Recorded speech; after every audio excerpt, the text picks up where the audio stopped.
Hello friends, welcome to editorial analysis by simplified civil services. आज 29 सितंबर को total 2 article discuss किए जाएंगे। First article जो डिस्कस करेंगे वो है tackling air pollution. Article important है क्योंकि विंटर इज़ कमिंग और विंटर में होगा क्या, जो एयर क्वालिटी होगी दिल्ली और आसपास के एरिया की वो बहुत ख़राब हो जाएगी। इनफैक्ट पूरे ऑल ओवर इंडिया की ख़राब होने वाली है। सो किस तरीके से हम एयर पॉल्यूशन की प्रॉब्लम को सॉल्व कर सकते हैं उससे रिलेटेड ये आर्टिकल है। मेंस में कई बार क्वेश्चन पूछे गए हैं, नोट्स बनाएंगे, अच्छे से लिखेंगे, अच्छे से समझेंगे। नेक्स्ट आर्टिकल जो डिस्कस किया जाएगा वो है random checks finds NSQ drugs in the market, here is what to know. ये भी इंपॉर्टेंट है। प्री के लिए इंपॉर्टेंट ज़्यादा है, मेंस के लिए इतना इंपॉर्टेंट नहीं है, लेकिन जनरल अवेयरनेस के लिए भी आर्टिकल बहुत इंपॉर्टेंट है। कौन सी हम मेडिसिन खा रहे हैं, वो कौन से क्वालिटी की है, कैसी मेडिसिन से, ये सारे एस्पेक्ट इस आर्टिकल में दिए हुए हैं। अगर आपको हमारा एनालिसिस पसंद आ रहा है तो प्लीज़ आप लाइक करें, कॉमेंट करें, शेयर करें, सब्सक्राइब करें। अगर आपको इसकी PDF चाहिए तो आप हमारा टेलीग्राम चैनल भी ज्वाइन कर सकते हैं, जिसकी लिंक भी आपको नीचे दी गई होगी। आइए शुरू करते हैं हमारा एनालिसिस। हमारा फर्स्ट आर्टिकल है टैकलिंग एयर पोल्यूशन। यह आर्टिकल इंडियन एक्सप्रेस में आया है। GS1 GS3 एनवायरनमेंट मेंस के पर्सपेक्टिव से काफ़ी इंपॉर्टेंट है, प्रीलिम्स के पर्सपेक्टिव से भी इक्वली इंपॉर्टेंट आर्टिकल है। GS1 मेंस में आपको क्वेश्चन पूछा जा चुका है, why only Delhi, why not other metro cities like Mumbai, Kolkata.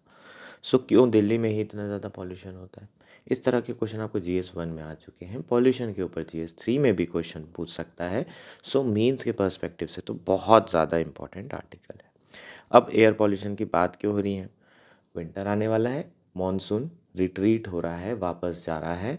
इस बार मॉनसून रिट्रीट थोड़ा लेट हुआ है, 1 सितंबर से होना शुरू हो जाता था, इस बार 15 सितंबर से हुआ है। और इसलिए अभी भी बहुत सारी जगह नॉर्थ इंडिया में पानी गिर रहा है। जैसे कि रिसेंटली कानपुर टेस्ट के बारे में आपने सुना होगा, इंडिया बांग्लादेश का टेस्ट चल रहा है, लेकिन वो हो नहीं पा रहा है। अब यूपी में 30 सितंबर के अराउंड पानी गिर रहा है। इसका मतलब आप समझ सकते हो कि अभी भी मानसून का इम्पैक्ट है नॉर्थ इंडिया में। सो इस बार जो मानसून रिट्रीट है वो काफ़ी लेट हुआ है, लेकिन अब ये धीरे धीरे वापस जाना शुरू हो गया है।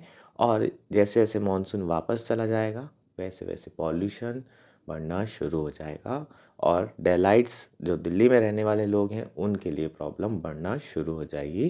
For them winter is coming. जैसे जैसे विंटर आएगा वैसे वैसे जो पॉल्यूशन होगा वो और बढ़ता पीक पर चला जाएगा। अब प्रॉब्लम सिर्फ दिल्ली की ही नहीं रह गई है, ऑल ओवर इंडिया में अगर हम बात करें विंटर के टाइम बहुत ज़्यादा PM2.5 और PM10 ख़राब होता है। और PM10 2.5 की वैल्यू बहुत ज़्यादा होती है सजेस्टिंग लेवल से। सो शुरू कर लेते हैं। सबसे पहले कॉन्टेक्स्ट देख लेते हैं।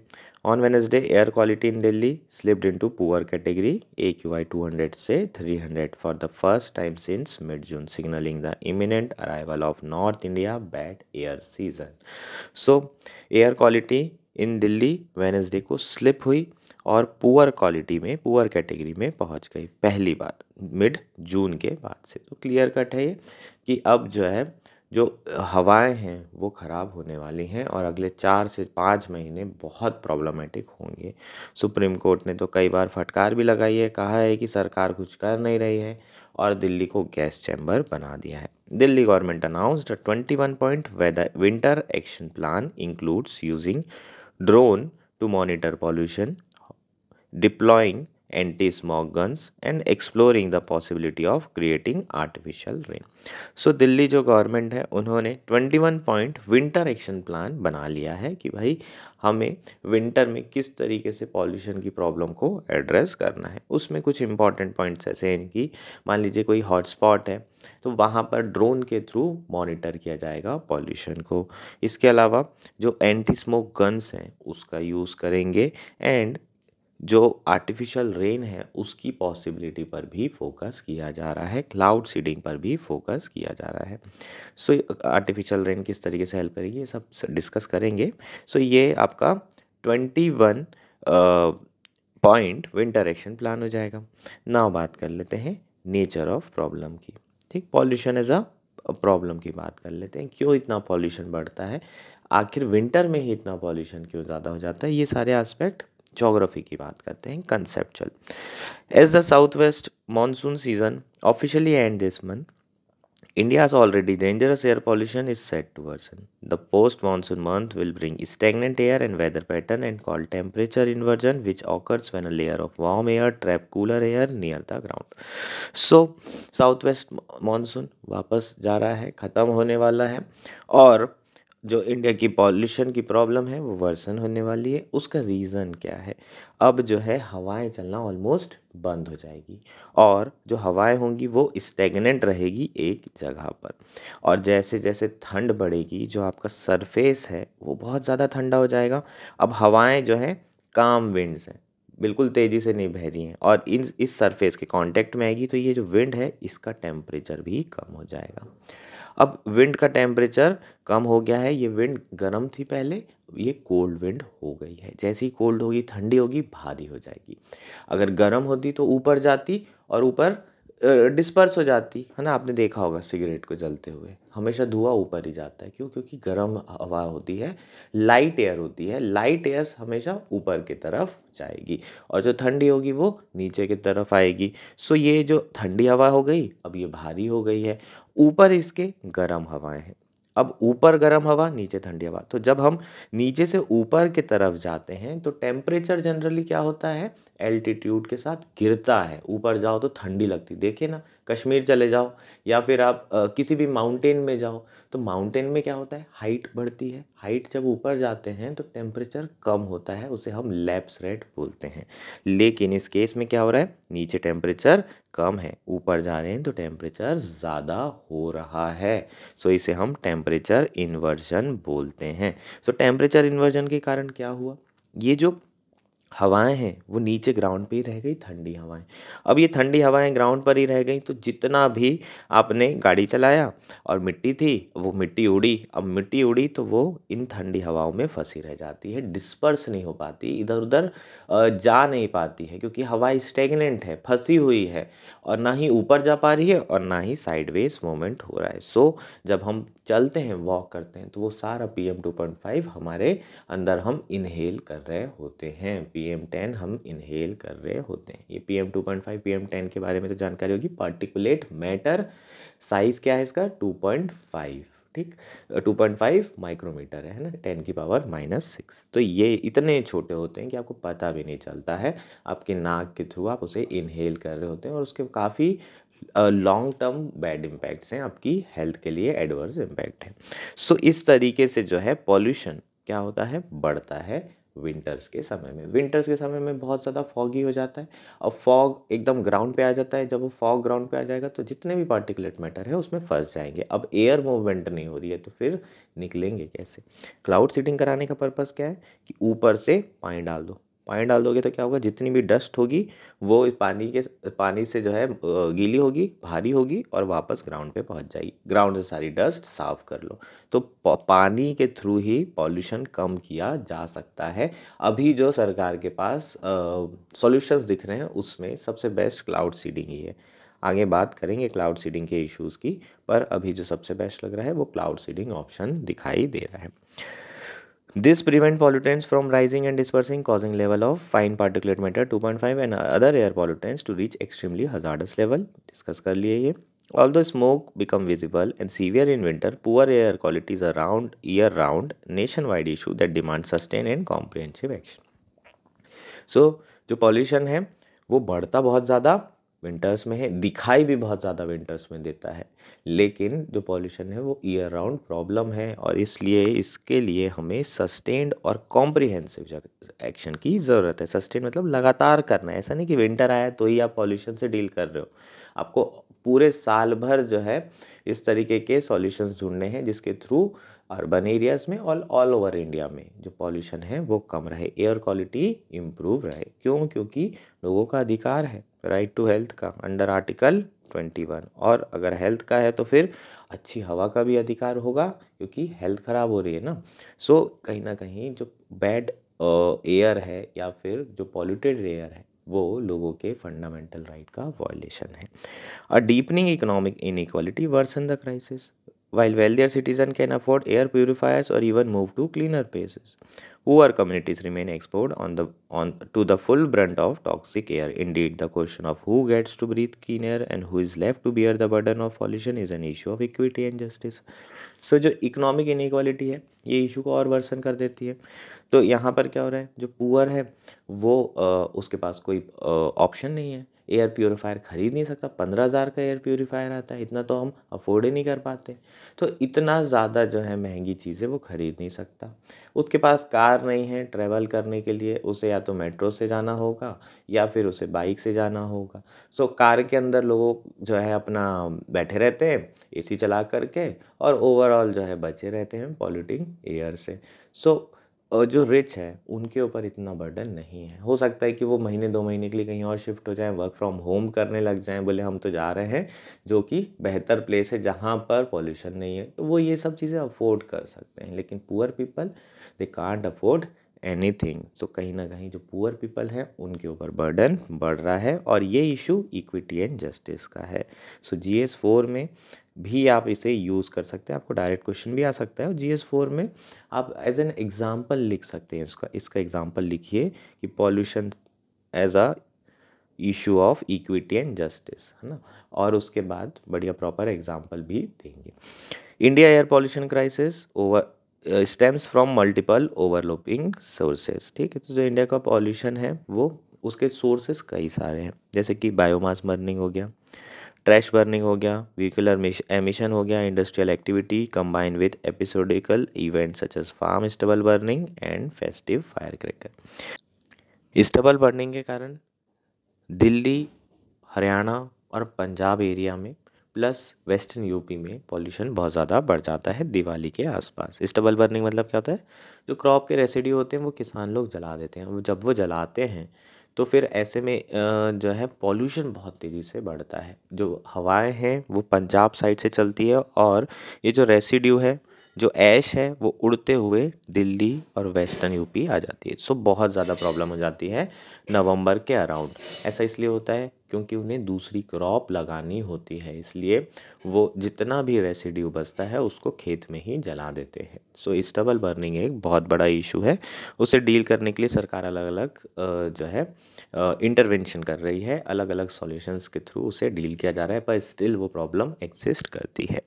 Meteorological conditions such as temperature inversion and low wind speed during the post-monsoon and winter months result in the pollutants getting trapped close to surface and excavating the problem particularly in Indo-Gangetic plain. So बाकी जो geographical reason हमने discuss किए, जो temperature inversion है, जो stagnant air है, इन सारी चीज़ों के कारण विंटर में जो एयर होती है वो डिस्पर्स नहीं होती है और उसके कारण जो पॉल्यूशन का प्रॉब्लम है वो बढ़ जाता है। नेक्स्ट बात कर लेते हैं चेजिंग शेडो ऑफ आइडियाज।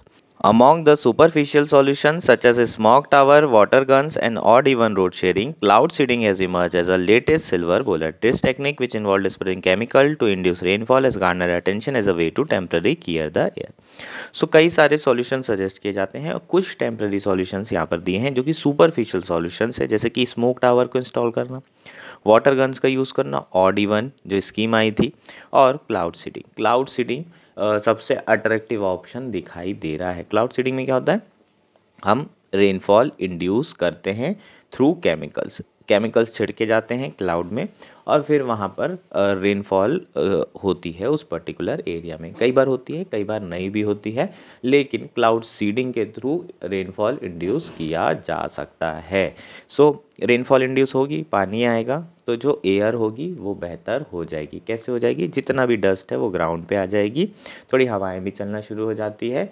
सो ये जो स्टेगनेंट एयर है ये उस पर्टिकुलर एरिया से दूसरे एरिया में मूव कर जाएगी और जो धूल होगी वो वहीं पर सेटल हो जाएगी। इस तरीके से पॉल्यूशन को कंट्रोल किया जाता है। सो जब भी पानी आ जाता है ना ठंड के समय में, थोड़ा सा पॉल्यूशन लेवल बेटर हो जाता है। But cloud seeding is more about appearing to do something spectacular than about getting to the root of the problem. So जो आपकी क्लाउड सीडिंग है ये कुछ बहुत अच्छा दिखाकर कर रही है कि एकदम पानी आ जाएगा हम जब भी इंड्यूस करेंगे नॉल, पर जो हमारी प्रॉब्लम है उसके रूट कॉज को रिजॉल्व कर रही है क्या? नहीं। एक तरीके से जैसे घर पे कहीं पर पानी आ जाए, मतलब वॉल में पानी गिरने लगे, तो हम क्या करेंगे, वहाँ पर एमसील लगा देंगे। एमसील लगाना क्या है? टेम्परेरी सॉल्यूशन है। लेकिन आपको अगर प्रॉब्लम हो रही है, वॉल में पानी आ रहा है, तो आपको ये देखना होगा कि क्या पता अंदर जो नल डला हुआ है वो टूटा हो, उसको सुधारने की ज़रूरत पड़ेगी। उसको रूट कॉज प्रॉब्लम को जब तक आप डायग्नोस नहीं करोगे, उसके लिए सॉल्यूशन नहीं दोगे, तब तक कि वो प्रॉब्लम चलती रहेगी। बस पानी रुकेगा, लेकिन अंदर पानी अभी भी रिस रहा होगा। उसी तरीके से पॉल्यूशन की प्रॉब्लम है। आप फिक्स तो कर दोगे तुरंत पानी गिरा करके, तुरंत किसी एरिया में पानी आ गया, पॉल्यूशन कम हो गया, लेकिन क्या बार बार पूरे महीने हर दिन पानी गिराते रहेंगे? सो पॉल्यूशन की प्रॉब्लम सॉल्व नहीं हो सकती। ये सब सुपरफिशियल सॉल्यूशन है। इसके अलावा क्लाउड सीडिंग का इम्पैक्ट तो लिमिटेड है ही, इससे रिलेटेड एनवायरमेंटल और एथिकल कंसर्न्स भी बहुत ज़्यादा हैं। जैसे कि water vapour used in the process would have naturally precipitated elsewhere and it potentially deprives other region for rainfall. So जो वाटर वेपर का इस्तेमाल किया जा रहा है क्लाउड सीडिंग में, ये कहीं और जाता तो किसी और रीजन में पानी गिराता और नेचुरली वहाँ पर वर्षा होती। सो हम लोग एक रीजन में पानी गिरा रहे हैं और दूसरे रीजन को सूखा कर रहे हैं, तो ये एक एथिकल कंसर्न है। This artificial manipulation of weather pattern could ever even lead to drought in area which would have received this rainfall otherwise. तो कुछ एरिया में हो सकता है कि ड्रॉट आ जाए। ठीक। सो जो पॉल्यूशन है वो ग्लोबल प्रॉब्लम है, लेकिन हमारे जो सॉल्यूशंस हैं वो नेशनल लेवल पर हैं एंड लोकल लेवल पर हैं। In a country like India where water is resources are already strain, aggravating regional disparity is a dangerous gamble. Additionally, the chemical used such as silver iodide pose potential long-term risk. While deemed safe in a smaller quantity, their accumulation in soil and water could impact agriculture and ecosystem in ways that are not yet fully understood. So problem क्या है कि rainfall जो है किसी area में हुई और किसी और दूसरे एरिया में नहीं हुई, तो वहाँ सूखा पड़ गया। तो रीजनल डिस्पैरिटी इंडिया में पहले ही बहुत ज़्यादा है और ये प्रॉब्लम बढ़ सकती है। दूसरा कि जो केमिकल इस्तेमाल किए जा रहे हैं सिल्वर आयोडाइड जो यूज़ कर रहे हैं, ये थोड़ा सा क्वांटिटी में तो प्रॉब्लम नहीं है, लेकिन अगर इसकी क्वांटिटी और कॉन्सेंट्रेशन इंक्रीज़ हो जाए सॉइल में और वाटर में, तो प्रॉब्लम बढ़ सकती है एग्रीकल्चर के लिए और इकोसिस्टम के लिए। और हमारे पास रिसर्च नहीं है कि किस तरीके से ये इम्पैक्ट करेगा। सो अगर ओवरऑल देखें तो cloud seeding is not a very good idea. Smoke tower की बात करें, दिल्ली में लगे हुए हैं बड़े बड़े प्यूरीफायर, कोई काम के नहीं हैं, बहुत बड़े बड़े स्ट्रक्चर हैं, पर इससे कुछ ज़्यादा होता नहीं है। इनकी जो इफ़ेक्टिवनेस है वो आसपास के विसिनिटी एरिया तक लिमिटेड है, पूरे दिल्ली को ये सही नहीं कर पाएंगे। सो ये अब जितने भी सॉल्यूशन हैं ये बेसिकली हैं क्या, सुपरफिशियल काइंड ऑफ सॉल्यूशंस हैं, है ना। रूट कॉज ऑफ प्रॉब्लम को अभी भी सरकार रिजॉल्व नहीं कर रही है। क्या करने की ज़रूरत है? Concrete steps that matter. सबसे पहले कोऑर्डिनेशन अमॉन्ग वेरियस एजेंसी, सबसे इम्पॉर्टेंट पॉइंट तो ये। क्या दिल्ली एनसीआर की अगर बात करें तो यहाँ पर कोऑर्डिनेशन की बहुत ज़्यादा ज़रूरत है। केंद्र सरकार भी है, राज्य सरकार भी है, गवर्नर भी है, इसके अलावा सुप्रीम कोर्ट भी इंटरवेंशन करती है। एनसीआर रीजन में देखें तो हरियाणा भी है और यूपी भी है। तो इतनी सारी गवर्नमेंट, इतना ज़्यादा जुरिस्डिक्शन, अगर आपने प्रॉपरली कोऑर्डिनेशन नहीं किया तो ये प्रॉब्लम रिजॉल्व नहीं हो सकती। दोनों एक दूसरे से लड़ते ही रहेंगे, चारों पाँचों छः सब एक दूसरे से लड़ेंगे और अलग अलग पार्टी तो लड़ना चालू ही रहता है। Air pollution is a complex multi sectoral problem that require coordinated action across government body. So पहला जो ऑप्शन सॉल्यूशन होगा वो है coordinated action across government body चाहिए, इसलिए हमें कोऑर्डिनेशन अमॉन्ग वेरियस एजेंसी चाहिए। Effective collaboration between agency responsible for transport, industry, agriculture and urban planning is crucial to ensure that policies are align and efforts are not duplicated. अलग अलग ministry को properly coordination करना होगा, जैसे कि agriculture हो गया, ट्रांसपोर्ट हो गया, इंडस्ट्री हो गया, अर्बन प्लानिंग हो गया। ये सारी मिनिस्ट्री जब तक एक साथ मिलकर काम नहीं करेगी तब तक के एयर पॉल्यूशन की प्रॉब्लम को नहीं रिजॉल्व किया जा सकता। इस तरह का क्वेश्चन GS2 में ऑलरेडी पूछा जा चुका है, ठीक, मेंस में। For instance addressing crop stubble burning in rural area require cooperation between farmer, agriculture policy maker and environmental regulator.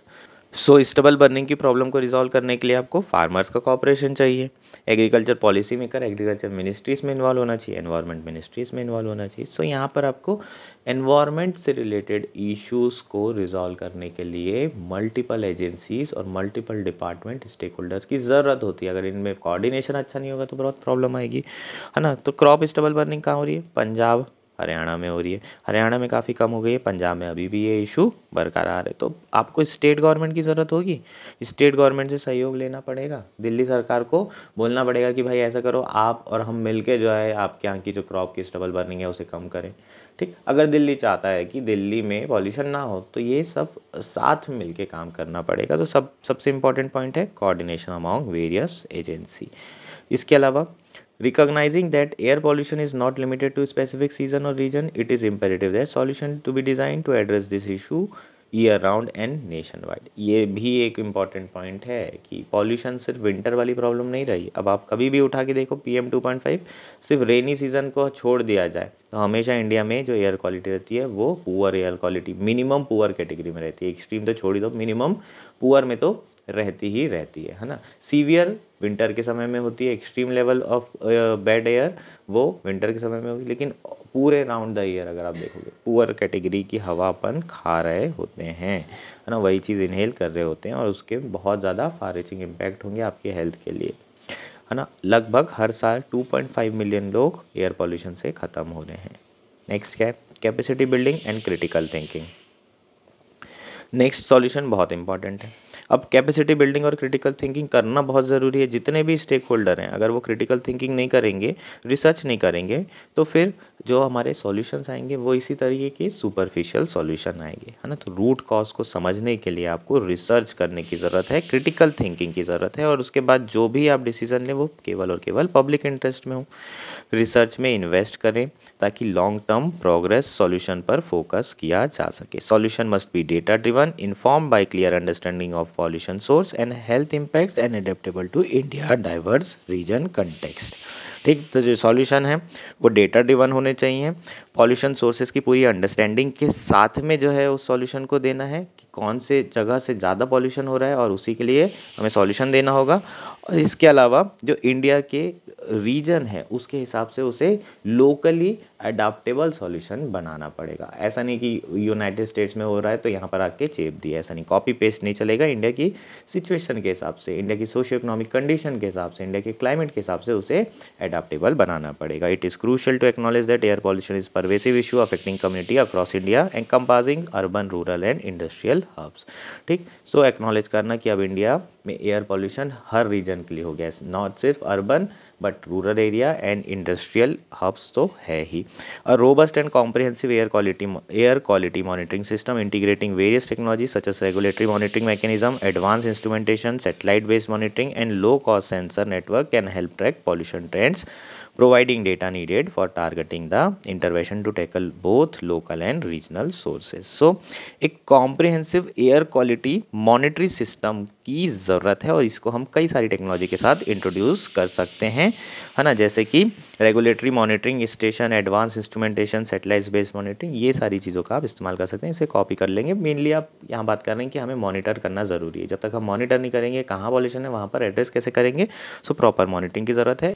इसके अलावा जो लास्ट सॉल्यूशन है वो है बियॉन्ड टेक्नोसेंट्रिक सॉल्यूशन। सिर्फ टेक्नोलॉजी से नहीं हो पाएगा, सुपरफिशियल सॉल्यूशन से नहीं हो पाएगा, है ना। उसके अलावा भी हमें फोकस करना पड़ेगा, जैसे कि रेगुलेशन पे, प्रॉपर रेगुलेशन, अवेयरनेस लोगों में, है ना, अब जलाएं ना कूड़ा अननेसेसरली। सो पॉल्यूशन को डील करने के लिए कॉम्प्रिहेंसिव और कोऑर्डिनेटेड एफर्ट की ज़रूरत पड़ेगी। ऐसा नहीं है कि ये एक टेक्निकल चैलेंज है, ये पॉलिटिकल चैलेंज भी है, सोशियो इकोनॉमिकल इशू भी है और एथिकल चैलेंज भी है। सो कई तरह के इसमें चैलेंजेस हैं और इसलिए कॉम्प्रिहेंसिवली इसे एड्रेस किया जा सकता है। To confront its air pollution problem, India must move beyond the illusion of short-term solution. What is needed is a multi-decadal, multi-sectoral effort grounded in scientific thinking and committed to sustained and collaborative action. ये आपका conclusion हो जाएगा। चीज़ें clear है, सही conclusion आप लिख सकते हैं। होपफुली ये आर्टिकल पूरा क्लियर हो गया होगा। हमारा नेक्स्ट आर्टिकल है random checks find NSQ drugs in the market, here is what to know. Indian express में आर्टिकल आया है। GS2 हेल्थ के पर्सपेक्टिव से इंपॉर्टेंट है, मेंस में भी आपको क्वेश्चन पूछा जा सकता है। फार्मास्यूटिकल इंडस्ट्री से रिलेटेड एक बड़ा इशू ये है कि बहुत सारे हमारे जो ड्रग्स हैं वो सब स्टैंडर्ड क्वालिटी के हैं। इसके ऊपर आपको मेंस में अभी तक क्वेश्चन नहीं आया, पूछा जा सकता है। प्रीलिम्स के पर्सपेक्टिव से भी इक्वली इंपॉर्टेंट है, प्रीलिम्स में भी आपको चीज़ें पूछी जा सकती है। शुरू कर लेते हैं, न्यूज़ में क्यों है पहले कॉन्टेक्स्ट देख लेंगे।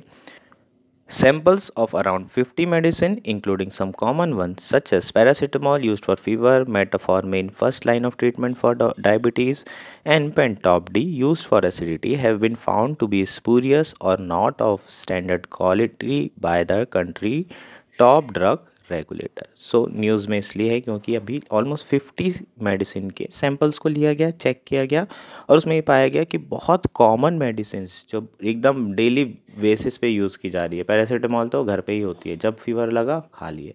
सो ऐसी मेडिसिन जो है सब स्टैंडर्ड क्वालिटीज़ की पाई गई हैं, स्पूरियस ड्रग पाया गया है। सो ये सारी चीज़ें समझेंगे क्या होता है स्पूरियस ड्रग, क्या होता है अडल्ट्रेटेड ड्रग, क्या होता है पुअर क्वालिटी क्या होती है, ये सारे एस्पेक्ट इस आर्टिकल के थ्रू समझेंगे, यही मेन कॉन्सेप्ट है। अच्छा, कौन करता है ये चेकिंग, ये देख लेते हैं। Every month the regulator CDSCO, Central Drug Standard Control Organization, which is a statutory body, releases a list of drugs that are found to be not of standard quality. So CDSCO हर महीने इस तरह के drug की एक list निकालता है जो कि सब स्टैंडर्ड क्वालिटी के होते हैं। इसका मतलब हर महीने इंस्पेक्शन होता होगा, हर महीने टेस्टिंग होती होगी और हर महीने रिजल्ट आते होंगे। Central and state regulator periodically collect samples of various medicine from the market at random and put them through test. So randomly जो है मार्केट से उठा लेते हैं ये सैंपल और उसके बाद उसकी टेस्टिंग होती है। सेंट्रल रेगुलेटर और स्टेट रेगुलेटर दोनों इसमें इन्वॉल्व होते हैं। A list of medicine that fail the test along with a parameter on which they have fallen short is published every month. So वो मेडिसिन की लिस्ट जो कि सर्टेन पैरामीटर पास नहीं कर पाए हैं या कुछ पैरामीटर में पीछे रह गए हैं, उन पैरामीटर्स के साथ में बताया जाता है कि ये जो ड्रग है ये इसकी क्वालिटी काफ़ी ज़्यादा ख़राब है। मेनली गवर्नमेंट को प्लस जो जनता है उसे इन्फॉर्म करने के लिए ये लिस्ट निकाली जाती है ना। और ऑब्वियसली जो कंपनीज़ होगी उनके ऊपर एक्शन लिए जाएंगे अगर उनसे कोई मिस्टेक हो रही है या फिर जो भी इसके पीछे है रैकेट उसके ऊपर भी एक्शन लिया जा सकता है। ठीक। Why drug fail test, drugs that fail quality check broadly fall into 3 categories. So total 3 category में हमने डिवाइड किया है जो फेल ड्रग हैं। किस किस कारणों से ये ड्रग फेल होते हैं। पहला है spurious drug. These are essentially fake products that pretend to be popular brand of medicine which misled people into buying them, है ना। हमने कई बार देखा है एडिडास की जगह एडिबास लिखा रहता है ना। तो कई बार ऐसा लगता है कि ये एडिडास ही है, वो तो यहाँ पर आप समझ जाते हैं, लेकिन ड्रग्स में आपको पता नहीं चलता है। अब अंदर क्या है उसमें हमें पता चलेगा क्या, बिल्कुल वैसा ही दिखाई देता है ब्रांडेड ड्रग्स की तरह, लेकिन उसके अंदर कुछ भी नहीं होता है। एक्टिव फार्मास्यूटिकल इंग्रेडिएंट API जो होना चाहिए वो API भी नहीं होता, जिसके थेरेपेटिकल इम्पैक्ट होते हैं हमारी बॉडी में, उसी के थ्रू तो हम सही होते हैं। सो स्पीरियस ड्रग्स में एक्टिव इंग्रेडिएंट हो भी सकता है, नहीं भी हो सकता है, लेकिन जनरली ये उस कंपनी के द्वारा नहीं बनाई जाती जिसका ब्रांड नेम इसमें लिखा होता है और जिसका ब्रांड नेम इसमें यूज़ किया होता है फॉर सेलिंग, है ना। क्योंकि वही सेम एडिडास का दिखाई देगा तो हम सोचेंगे यार ये ले लेते हैं, ये तो अच्छी कंपनी है। और आज के समय में भी बहुत सारे ऐसे ड्रग्स हैं जो कि स्पूरियस ड्रग्स होंगे, काफ़ी सिमिलर लगते हैं लेकिन वो उस पर्टिकुलर ब्रांड के नहीं होते। जैसे कि अभी जो रिसेंट इन्होंने लिस्ट पब्लिश की थी उसमें टेल्मी साटन जो कि हाइपरटेंशन की दवाई है, टेल्मी से रिलेटेड टेल्मी वाली जितनी भी दवाइयाँ होती है सब आपकी हाई BP लो BP वाली दवाइयाँ होती है। सो ये जो दवाई है उसमें रिसेंटली पाया है कि भाई ये सन फार्मा और ग्लेनमार्क से बनाई जानी चाहिए थी, लेकिन इसकी फेक जो है मार्केट में मिल रही है। पेंटॉप डी भी उसकी भी फेक दवाई मिल रही है, इसलिए कई बार हम दवाई खाते हैं उसका कोई असर नहीं होता है। अगर नहीं हो रहा है तो मान के चलो कि ये कुछ गड़बड़ भी हो सकते हैं। नेक्स्ट क्या है, पुअर क्वालिटी ड्रग्स दैट में contain a faulty description or may not dissolve in a proper way or may have a lesser quality of active ingredient etc. are considered to be not of standard quality or NSQ. So कुछ drugs ऐसे होते हैं जिसमें proper तरीके से वो बने नहीं होते हैं, उनकी मैन्युफैक्चरिंग में ही इशू होता है, फॉल्ट होता है। जैसे कि API जितना होना चाहिए उतना API नहीं है, जितनी क्वांटिटी में एक्टिव इंग्रेडिएंट डालना था उतनी क्वांटिटी में नहीं डाला। सो ये जो ड्रग्स होंगे ये पुअर क्वालिटी के ड्रग्स में आते हैं। This medicine may not actively harm the person who consumes them but patient में suffer because the drug fail to do so what it is meant to. So ऐसा नहीं है कि ये जो ड्रग हैं वो हार्मफुल होते हैं, लेकिन ये आपको फ़ायदा भी नहीं पहुंचाते हैं। तो ये जो है आपका क्या हो जाएगा, पुअर क्वालिटी ड्रग हो जाएगा। अभी जो लिस्ट आई है उसमें मेटफॉर्मिन जो कि डायबिटीज़ के लिए है, वो जो है सब स्टैंडर्ड ड्रग पाया गया है। नेक्स्ट है adulterated drugs. This contain contaminants और adulterants that can cause direct harm to the person who consumes them. So ये जो ड्रग्स होते हैं ये खतरनाक होते हैं यार। इसमें कंटेमिनेंट्स मिक्स किया जाता है या फिर अडल्ट्रेटेड रहते हैं। इसमें कुछ ना कुछ जो सब्सटेंस है, केमिकल है, ख़राब सब्सटेंस और केमिकल वो मिलाए जाते हैं और सबसे खतरनाक अडल्ट्रेटेड ड्रग्स ही होते हैं। ठीक, सो ये 3 तरह के हमें ड्रग्स देखने को मिलते हैं और मार्केट पे इन ड्रग्स की जो संख्या है वो इंक्रीज़ होती जा रही है। इसे कैसे डील कर सकते हैं? इसे सिंपल तरीका यही है कि बार बार जो है सैंपल को आप टेस्ट करिए और इनके अगेंस्ट में एक्शन लीजिए। सो ये हमारा आर्टिकल था। होपफुली आर्टिकल क्लियर है। That's it for today. Thank you and enjoy your day. बोलो।